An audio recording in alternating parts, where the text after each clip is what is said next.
certain man in Russia long ago. He could preach the Bible like a preacher, full of ecstasy and fire.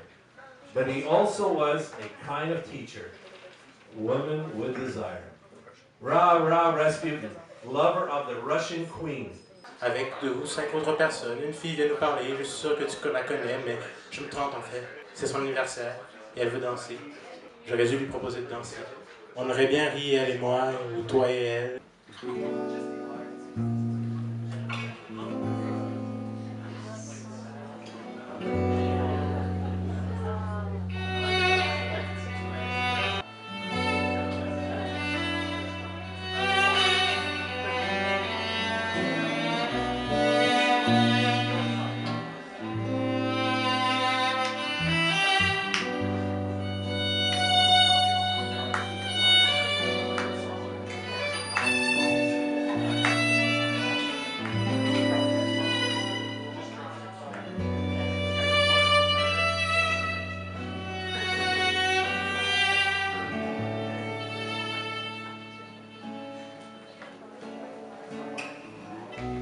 Pillars and white walls, long plateau halls, a welcome shelter out from the cold.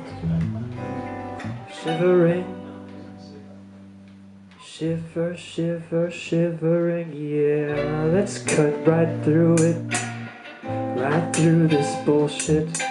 I wanna get right to the heart.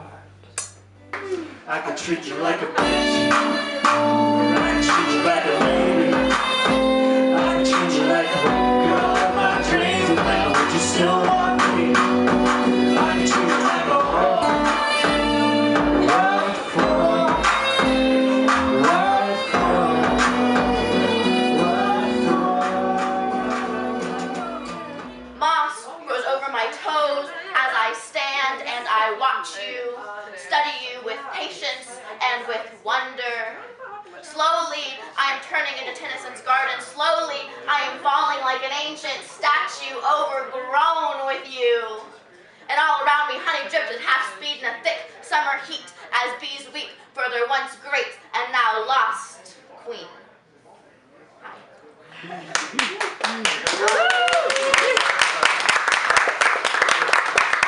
My name's Camellia. That was a poem. That's my art over there. Here is another one.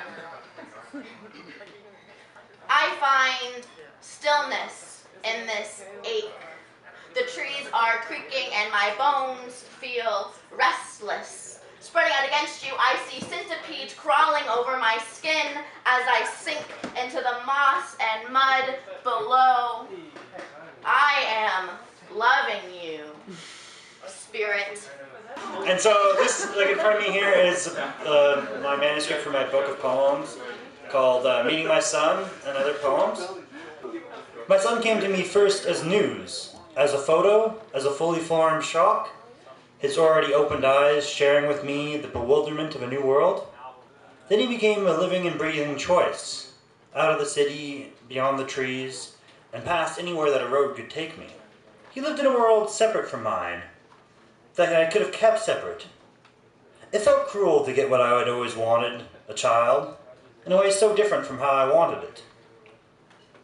But my son was beautiful. It's story time! First of all, the reason why I'm doing this is because I'm in an acting class and I'm seriously terrified of speaking in front of crowds. And right now I'm not shaking because I got in my body beforehand. Anyway, so I was in this acting class on Wednesday. The exercises is you basically walk around the room and fill the space, and you get in your body, you walk around, and you just try to avoid people. The acting exercise was we all had to memorize lines from poems.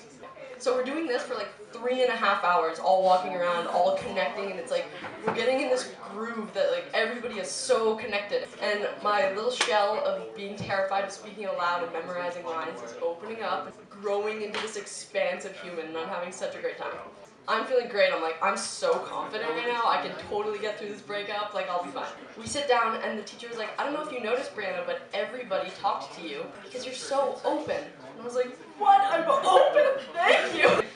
You know when you have those days where you're just like, life is gonna totally work. So I'm walking into the metro and I'm like, I'm so open, I'm ready for life. Kept looking around at everybody, like looking them in the eyes and just being like, connection.